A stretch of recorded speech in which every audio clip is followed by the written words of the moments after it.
Lisod kayo tugkaron ang kabubuton sa Ginoo, mga igsuon, labi na gyud sa iyang pagpadayag sa iyang kaugalingon dinhis kalibutan.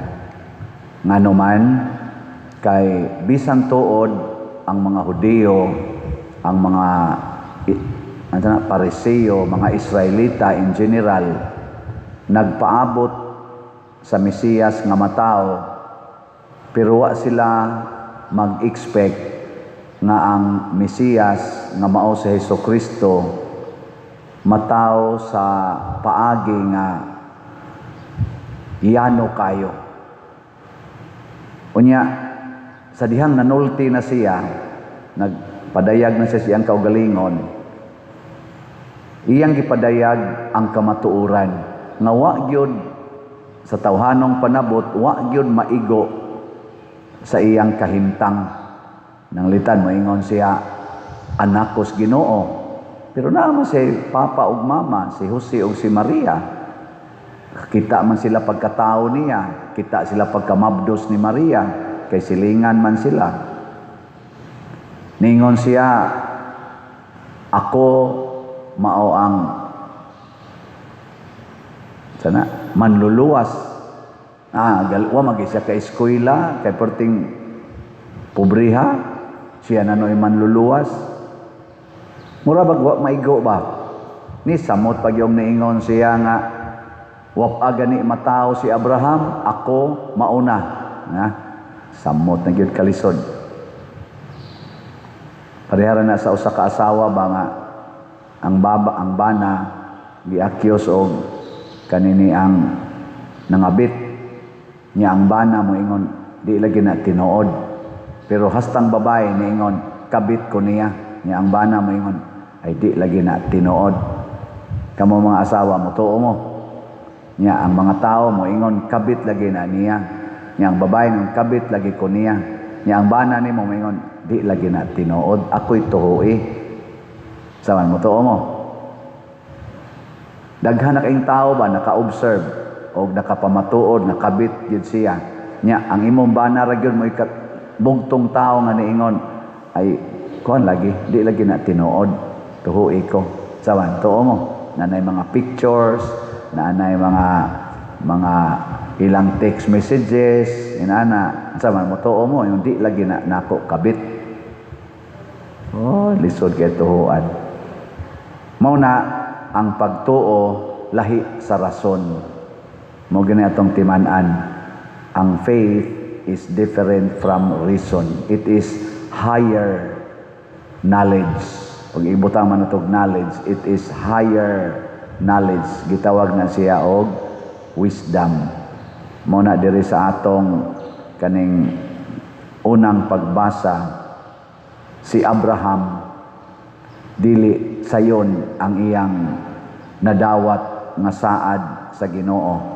Di na tumaabot sa iyang rason nga niingon ang Ginoo sa iya ng katiguangon ba. Niingon ang Ginoo, mga nakagdaghan kaayo nga ang uban nimong mga anak mahimong mga hari, nya kining yuta nga karon usa ka kalangyaw mahimo ning imo tanan. Nya sa iyang katiguangon, mga 80 na kapin, hapit na mo 90 tingali pagsaad sa Ginoo ani. Ang iyang edad 15 pa man, nya wa gi anak, nya ang iyang asawa 7 ka tuig rasad iyang pagkamanghod, so hapit na sad mo 90. 15 pa mang huna-hunaa sa tao nga motuo ana.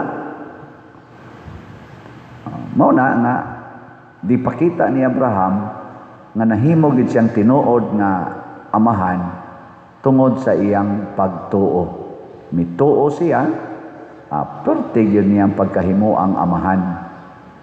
Muna, ang pagtuo di ay mao ang atong pagdawat sa pulong sa Dios nga way reklamo.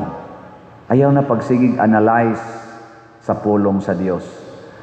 Matod pa sa atong tubag sa Salmo, ang Ginoo na hinumdom sa iyang kasabutan hangtod sa kahangturan.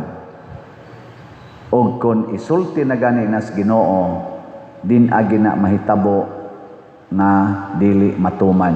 Kung unsaon pagtuman, di na lang taana mag-apil-apil. Ang ato na lang, mutuman lang gid taon sa iyang isulti. Mabita na dinis atong parokya, unsa may angay natong tumanon. Unsa man? Sige ra gid tagpalit og slot. Kada palit ni mong slot, mag-anam sa katuman ang planos Ginoo sa atong parokya. Kung ingon ana pa lang ang ato sang buhaton sa atong nasod, ang ato mga government officials, magsigig tuman sa sugos Ginoo, dili na magsigig hunahuna silang kaugalingong kayuhan, pagkaninduta unta. Galing lang karon ang ilang hunahunahon, hasta guan na ko'y kwarta, mailiktin pa baka ko sunod nga kuan mo naron daghan kay mga balimbing, daghan kay sa una supporter aring administrasyon sa mga Duterte. Pag-abot na nga ang mga Duterte, wa na dinhi, unya ang nagkupot na kanina ni ang Marcos administration, daghan sa kaing nibali, inana. Daghan na sad kaayong dili na sad mosulti og unsay kamatuoran. Kay matud pas istorya, tinuod ba ka gihungit na og malita, kinsa pay makasulti anang malita maduom si imong baba. Sina ka ng malita. Naagoy mga kanang ilang iiay diha malita pa awas-awas pang kwarta diri sa bakbain tao nya butangan dayog ikog nga murag buaya, naong murag buaya. Ana ba mahimong mga buaya? Ay kanang buaya basta makapaak ganina di gina mo share. Wa na sharing. Ug naa na roy daghan. Nya karon sad sige na ni kuan ning impeachment og pananglitag di gini ma-impeach nya mudaog gini si BP Sara inig eleksyon pohon sa 2028 anawa. Ato na lang ng ingnon mangambak na sana, ari na sana magsigig baiid ni Sara. Kinsa gani kusog kaayo, ala, baiiran. O sa tinud-anay, daghan kayo nakapahimo sa mga Duterte sa eleksyon atong 2025. Daghan. Nakaroon, na malintong na kunong uban. Hinaot unta, dili ta ingon ana. Mahinumdom unta ta sa atong kasabutan sa Ginoo nga magpabilin gitang matinud-anon sa atong saad sa Ginoo sama ni Abraham.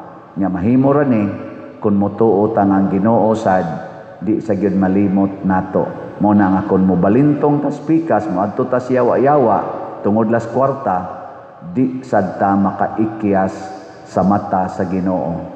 Kay naa siya kanunay nagmonitor kanato. Ang ato ra gyung pagtuo mo'y makasulti ani. Pag-ingon sa mga Hudiyo diri, wap agani kay 50. Unya moingon ka nga nakakita na ka ni Abraham. Saon man gyud nga mao man ay kamatuoran, di man na makita sa tong mata. Ginoo ray makapadayag ni ana.